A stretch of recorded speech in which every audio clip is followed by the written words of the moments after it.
Good morning. I'm Donna Hamilton with Channel 8 News. Today is May 9th, 1998.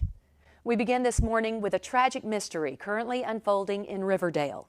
29-year-old Harmony Ashcroft was found dead at 9:30 last night behind Tully's restaurant. Her cause of death is believed to be blunt force trauma to the head. Miss Ashcroft was at the restaurant attending the rehearsal dinner for her own wedding, which was scheduled for today. According to witnesses, she left the restaurant after an argument with her fiancé, Christian Peterson. Her body was discovered by a restaurant employee several minutes later in the back alley. Witnesses tried to resuscitate Miss Ashcroft, but she was pronounced dead at the scene. Investigators have confirmed that Peterson is one of 5 suspects in the homicide, but the case remains unsolved. We'll have more on this tragedy as it develops.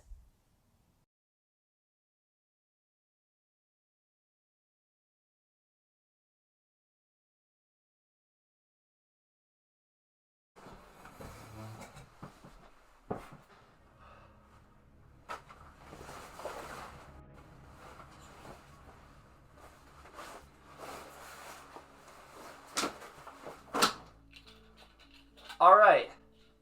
Hey guys, Eric Plays Games here. Today, we're detectives. Unsolved mysteries. Case files. A knife. A knife. Step 1. Open the case. This here was, it's not real, it is a unsolved case, and we have to find out who murdered someone. Now this is bonus envelopes for something. This has all the evidence we need to solve the case. But we have to, number 1, prove Bones is innocent. So this here, show you that, it's a picture. It's got Haven Photography on it. Now this here is an evidence pouch. Evidence, right? It says photographs, it says contains photographs relevant to the investigation. Do not bend. There's some serious detail put into this.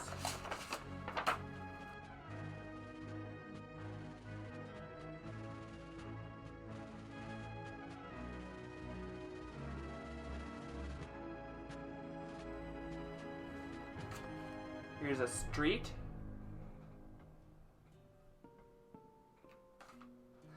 Another street with a car. And here's a different picture. It doesn't have the numbers at the bottom saying the date. Here's an Officer Kent Grayson. Okay. And next we have Wally Big Dog Bryson.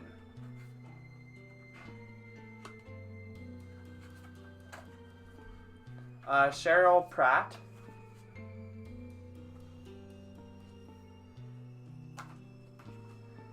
Mrs. McCoy.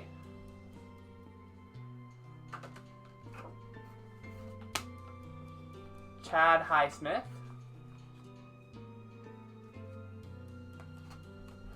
Jason Griggs.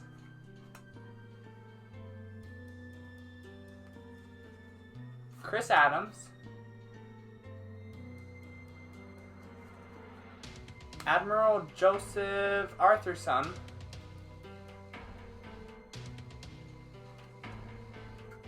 Three kids on a baseball team. It's kind of an odd one. And then a diamond ring. Oh, and McBride. He's 6'2", I can see. First thing I noticed. Play that mugshot. Yeah, but he's 6'2". He's fucking tall. So we have to prove Bones is innocent. Step 1. This is case file inventory list. William McBride and Bones is the alias. So that's who we're trying to.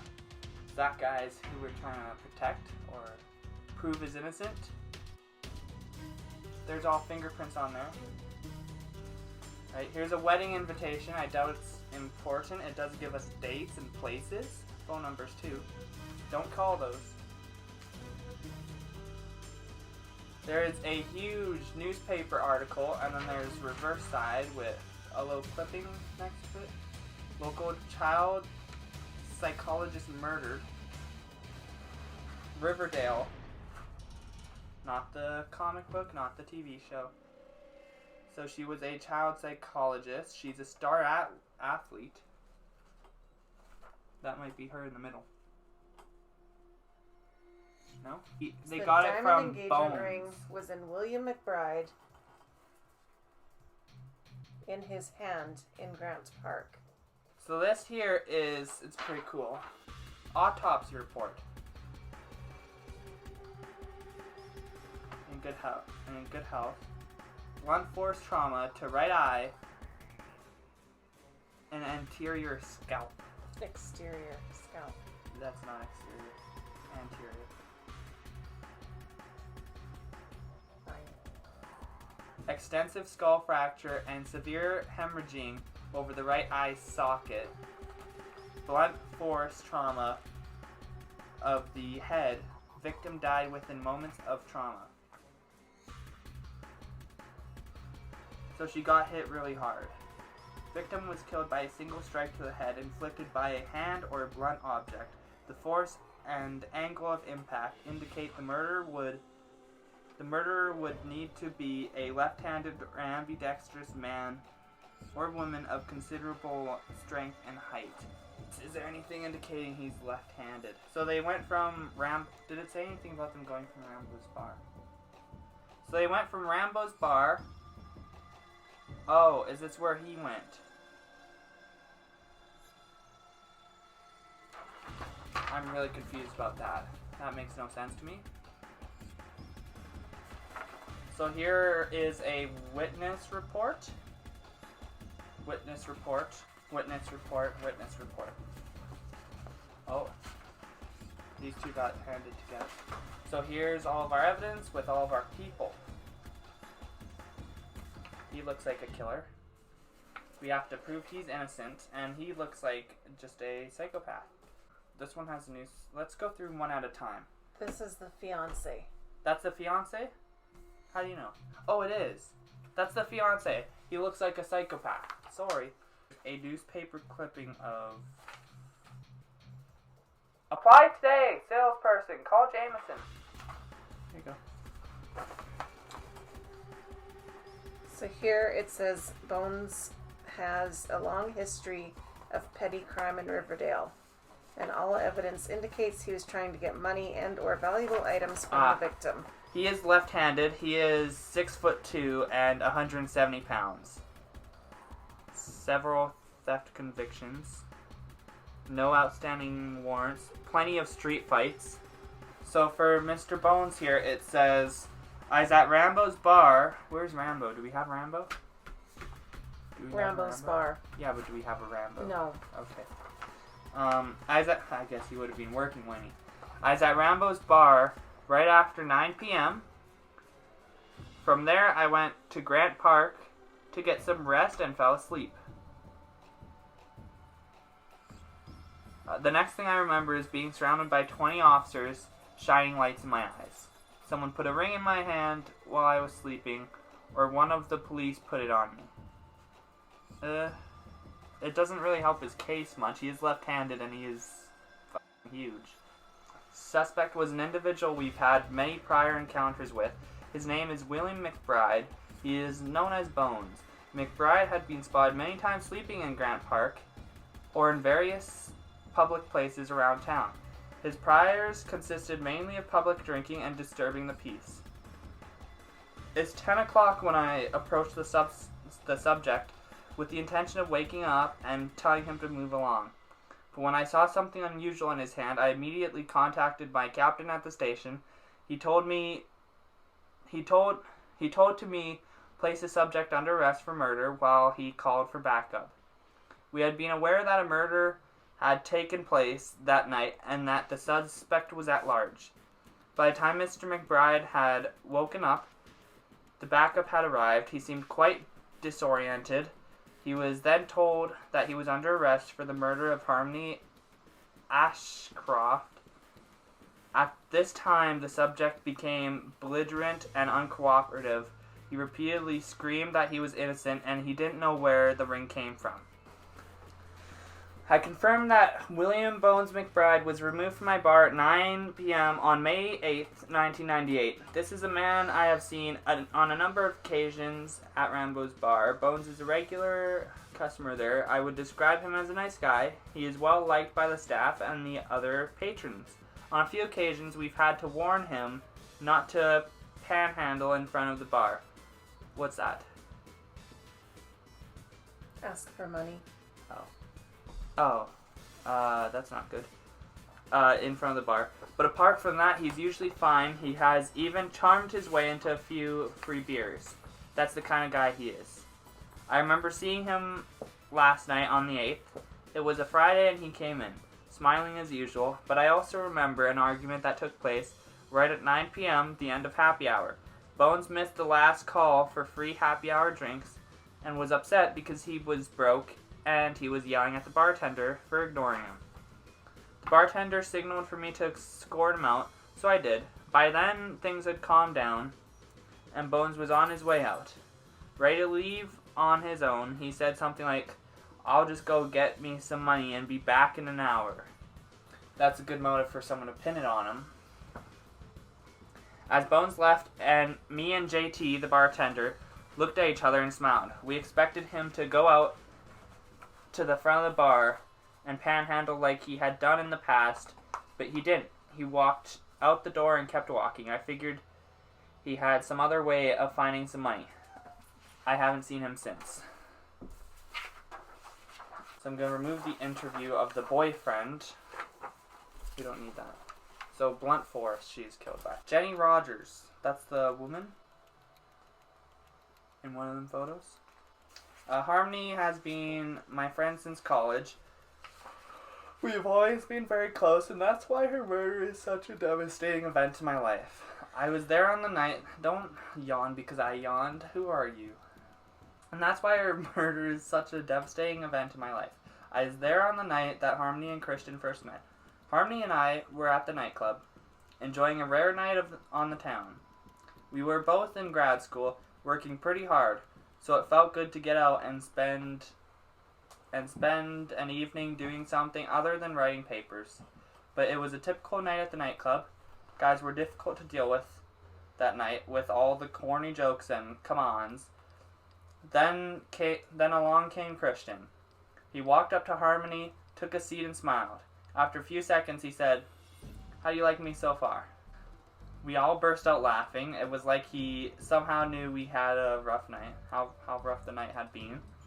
And he was determined to rescue Harmony from it. And that's what Christian was to her, an escape from ordinary guys. He's exciting to her, and of course, he had her wrapped around his finger. The engagement party started off lots of fun until the argument.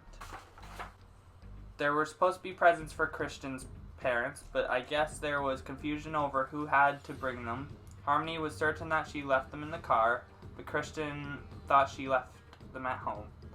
They weren't screaming, but they started getting snippy with each other in front of everybody, and it was kind of awkward. I think maybe the pressure of the wedding was getting to them. Getting married isn't easy. Christian had a look on his face that was kind of intense. His jaw was clenched and his eyes were red with anger. They left the party together to see the presents were in the car. You got the feeling that the argument probably continued outside as they left. When they left, you could hear a pin drop. Then her sister told a joke like, "I can see Harmony inherited her memory from Mom." This lightened the mood up a little, and people got back to normal until the busboy came running in, saying Harmony was hurt in the parking lot, and we all rushed out at once. My initial reaction was absolute shock. Harmony's brother is in med school and started trying to do CPR or something, but we could see she was already dead. I'm still in shock. We told police Christian killed her, but nobody actually saw that happen, so it could have been someone else. Harmony's told me about a few weird guys at work, a stalker and some deadbeat dad. You should check them out. Talk to her office manager, Cheryl. I don't even know what to think right now. Cheryl, where's Cheryl? Don't worry about Cheryl. Find the deadbeat dads. How do you know? I'd say he's the deadbeat dad. Pending family court issue. Divorced. She testified against him, which caused loss of custody. Oh, damn. So that's a clear motive. So this guy's like main priority. That's who I'm saying. Me too. Okay, well, that's not our goal. We need to prove he's innocent. He was drinking. He was walking. He couldn't have covered that much distance and killed somebody at the same time. Do we have hard evidence? So he couldn't have gone from point A to point B that quick. He was disoriented. When he woke up, he didn't know. That's what we're going with. Pulling up this site. Alright, you guys. We've done it. We've proved Bones is innocent. He just couldn't be there. He doesn't have a car. He couldn't have been at the scene. So next, what we ought to do is open up envelope A. So now we have opened up our evidence. We have found out, what's his name? Our man Bones from Monster House is innocent. Just looking for his red little kite. These newspaper strips, they actually look like real things, and you can see that. Kind of, probably, hopefully. Zoom in. And yeah, so he went from this to this. Young man to old man. Spent about 20 years in state prison, right? After years of incarceration, and this was in 98, it's now being opened up in 2021. He's been there for a while. So, the next objective. We found out that Bones is in fact innocent, and we saved his life. Not really, he still had to sit there for how long? Next, we're going to take all of our evidence, and we are going to move on to find out who here's alibi had a lie in it. Who was lying? So Harmony and Andy have been really close friends since childhood. Little League. This guy says he was in his apartment all night. He is a janitor. He is single, so it doesn't say he's in any relationship to where he want the ring.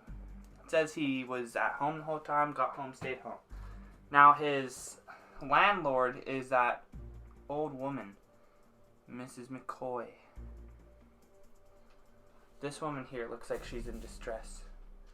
Sherry Pratt, I believe that she's in distress or she has something in her eyeball. Cheryl Pratt. So she said her first contact with Rex was uncomfortable and he had a predatory look. He seemed to be more on edge than most mental health patients.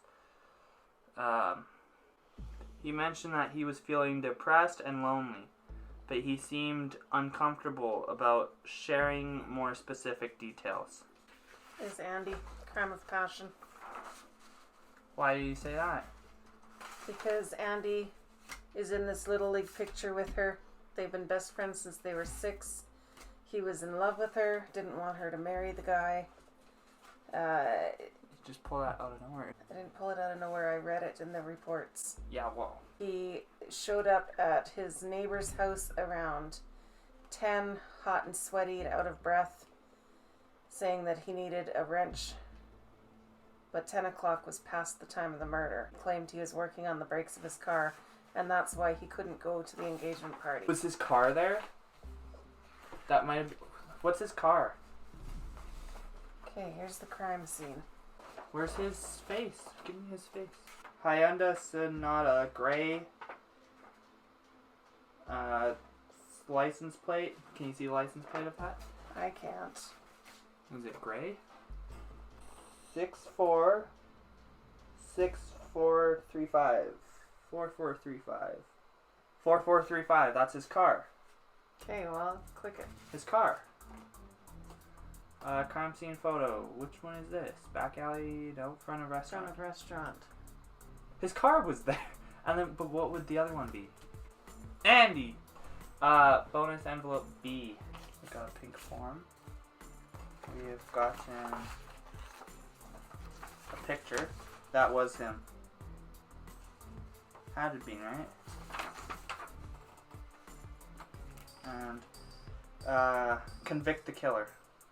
One of the suspects lied about something that seriously implicates him in the murder. Your job is to find it.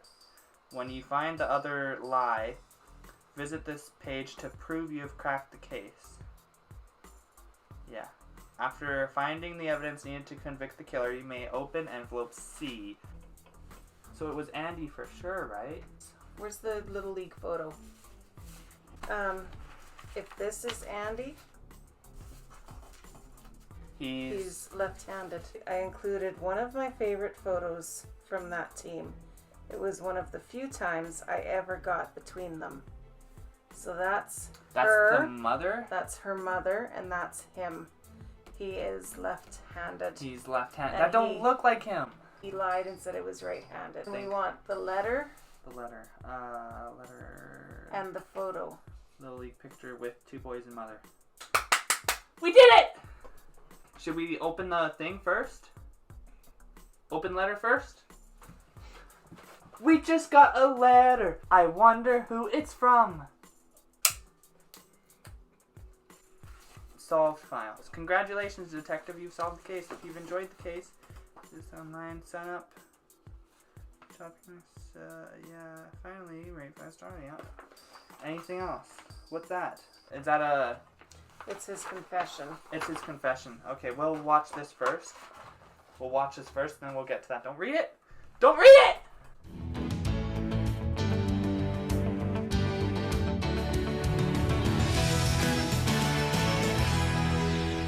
In a shocking turn of events today, 48-year-old Riverdale man Andy Allen has confessed to a murder that happened over 2 decades ago. According to authorities, Mr. Allen confessed to murdering Harmony Ashcroft in the parking lot behind Tully's restaurant in Riverdale on May 8, 1998. The murder happened on the night before Miss Ashcroft was to be married and drew national media attention at the time. Allen's confession comes just days after the surprising release of another man, William McBride, who had been wrongfully convicted of the same crime. According to his confession, Allen approached the victim in the parking lot to tell her that he loved her, and after responding that she did not feel the same, he became enraged and struck her in the head, crushing her skull and killing her instantly. Allen admits to then stealing her engagement ring and leaving the scene of the crime. While driving home, he placed the ring in the hand of a homeless man sleeping in Grant Park. That man, William McBride, was found by police with the victim's ring and was convicted of murder. McBride spent over 20 years behind bars for a crime that he did not commit. Allen originally told police that he was at home on the night of the murder, but an independent investigation uncovered photographs showing a vehicle with his license plate at the crime scene. Allen also lied to police about being right-handed because investigators were looking for a left-handed killer.